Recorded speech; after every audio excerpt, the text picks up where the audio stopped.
ప్రజల అవసరాలు ప్రజల సమస్యలను ఒక్కసారి పరిశీలిస్తే ఎండ తీవ్రత వల్ల విపరీతమైనటువంటి సమస్య బారిన పడతా ఉన్నారు ఎవరు ప్రజలు.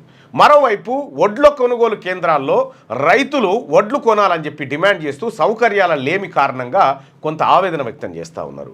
అయితే కొనుగోలు కేంద్రాల సంఖ్య తగ్గించారని చెప్పి రైతులు ఆవేదన వ్యక్తం చేస్తూ మద్దతు ధరలు దొరకక మిల్లర్లకు అగ్గోకే అమ్ముకుంటున్నామనేటువంటి ఆరోపణలు రైతుల నుంచి వస్తూ ఉన్నాయి. ఇంకా ఇందిరమ్మ ఇండ్ల కోసం దరఖాస్తు చేసుకున్నటువంటి లిస్టులో తమ పేర్లు లేవని చెప్పి గ్రామీణ ప్రాంతాల్లో కొద్దిగా ఘర్షణ వాతావరణం కనిపిస్తూ ఉంది ఈ లిస్టుల విషయంలో.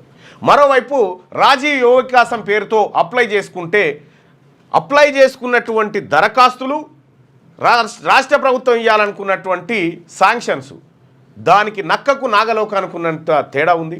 అయితే ఈ రాజీవ్ యువ వికాసం ద్వారా కాంగ్రెస్ పార్టీ కార్యకర్తలకు కొంత ఉద్దీపన కల్పించాలనేటువంటి ఆలోచన రాష్ట్ర ప్రభుత్వం చేసినప్పటికీ అది ఒక్కరికిస్తే 7 తిరుగుబాటుకు తయారయ్యే పరిస్థితి కనిపిస్తుంది. దళిత బంధు లెక్క అయింది.